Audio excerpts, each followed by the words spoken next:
Shall we begin? Let's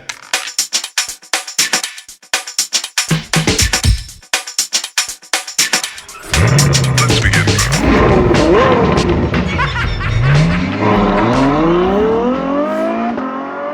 Kia ora and welcome to Tarmac. I'm Dave. I'm Matthew, and today we're feeling pretty charged up because coincidentally, me and Dave have both had electric cars in our driveways this week. I've got the Hyundai Kona EV Series 2. And I've got the EQA 250. They're both electric, they're both ready to go. So let's go and see what they both have to offer. So this is the Hyundai Kona EV Series 2, and the big changes, there's a few of them. So firstly, the silhouette remains the same, but now you do get these LED lights even on the back.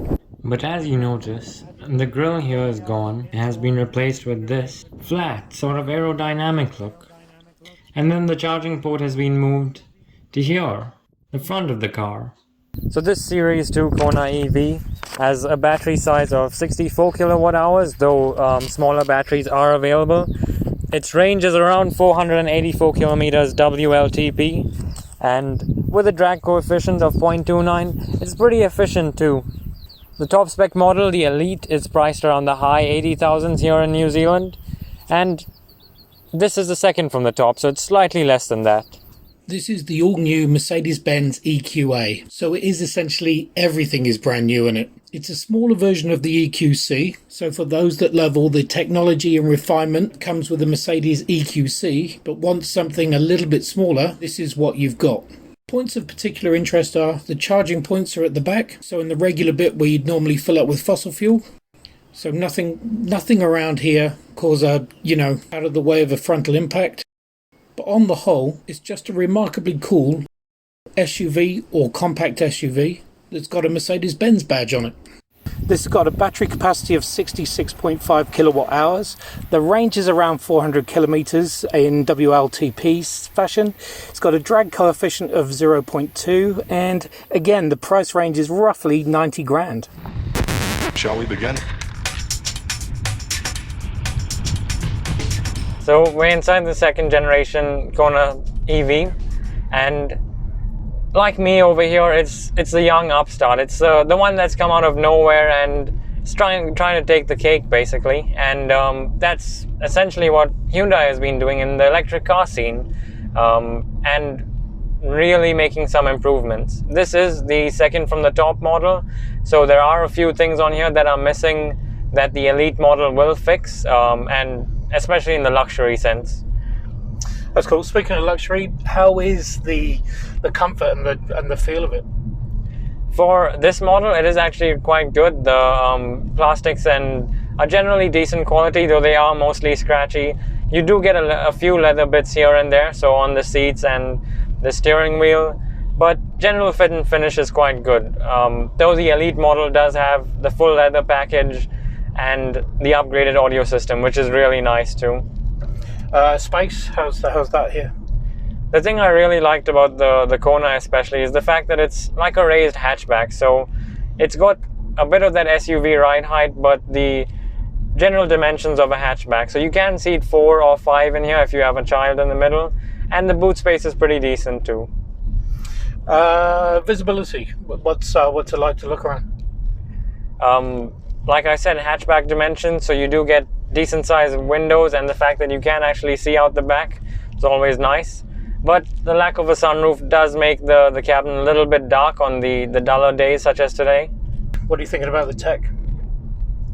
Again, this is the second from the top model, so we do actually get Hyundai's older infotainment screen, so it doesn't have sounds of nature or an integrated navigation system.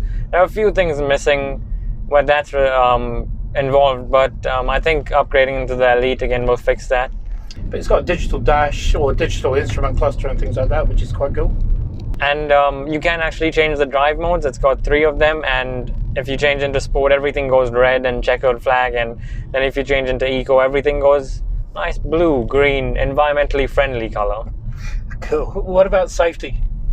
This has got Hyundai Smart Sense safety suite, which is really good. You get forward collision warning, rear cross traffic, blind spot assist, lane keep assist, the whole suite of features, and of course not to mention a lot of airbags.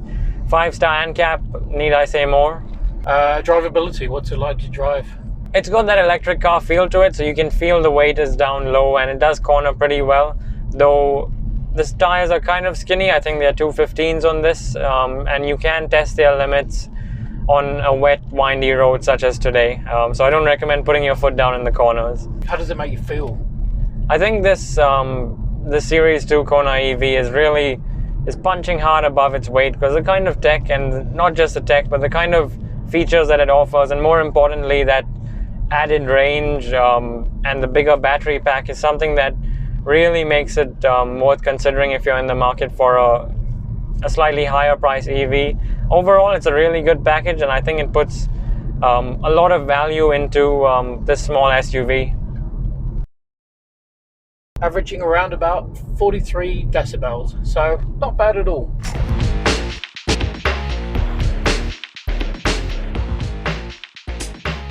So the EQA is basically the baby version of the EQC, which, as people would probably know, won the New Zealand Car of the Year last year, or it's the current New Zealand Car of the Year. So it comes from a great pedigree, and also, you know, it's just a smaller version of that, which is great. Fully electric and ready and rearing to go. So what's the comfort like? The comfort's amazing. It's quite a big, spacious, small SUV. There's room in the back for 2.5 people with one small kid. Fitted out with nice leather and Alcantara. There's big sunroof coming through. There's electric settings for every part of your seat. So if you can't get comfortable in the driving seat here, there's something really wrong with you. What's it like to see out of? Again, plenty of room, big windscreen. The A-pillars are kind of skinny, so that's good. Nice big visual sunroof here that goes all the way back, and also visibility out the rear is pretty good actually. It's not really constricted. There's a small headrest out the back there, so you can actually see quite clearly out there. And is it high tech? There's tons of tech in here. I love this sort of panel across that's got the instrument cluster and the infotainment screen. It's fully digital all the way across, and really you've got every bit of setup that you can think of to set and get the information you want, particularly about your driving skills. There's an EQA area that will tell you how you're doing your average consumption, where you can set in, and also you can plug in and set a time that you want to get charged at. So charging at home is pretty good as well. Safety wise, what's it like?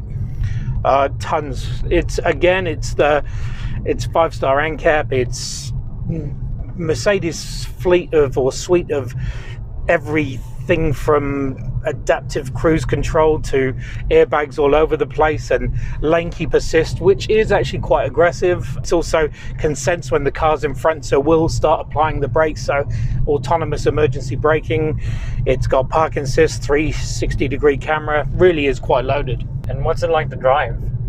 That's where the fun is. It's not massively fast. There's enough to put your foot down, and being instant torque makes it faster than it would be as the paper, or how it seems on paper.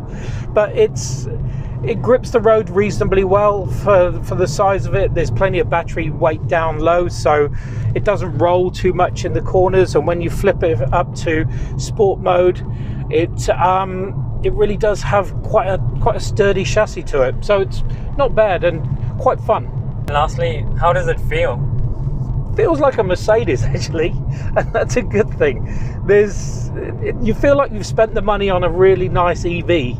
I mean, from my point of view, Mercedes did start off with cars, so they've had plenty of experience, and just like me, plenty of age behind it. But it just feels like it's a really well put together vehicle, and like I said, you feel like if you've spent your money on a well appointed good vehicle. Actually, I'm impressed with it for the size of it and what it's supposed to be doing. So as you can see, from a decibel point of view, around averaging roughly 41 decibels, so 41.1, not bad. It's quite quiet in here. Oh, for sure.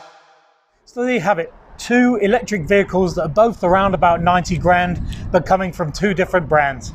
not bad at all. Personally, I like the EQA because just like me, it comes from a very well old established, very smart brand, and it's got a really good efficient use of the battery, keeps it warm and keeps the cabin warm when needs be. And also, look at it, it's all new, gotta be good. On the other hand, I would have this, the Hyundai, the young upstart brand that's really making waves, especially with the second generation model. And the fact is that I do a lot of driving, and that 84 kilometers difference in range is a big deal to me. For every four charges, it saves me a few more hours at the charging station. Charging station's going to be at home, nobody cares. Either way, neither of them need fossil fuel petrol. Not bad at all. Thanks for watching. Make sure you subscribe. We'll be around here somewhere, and we'll see you next time. See ya.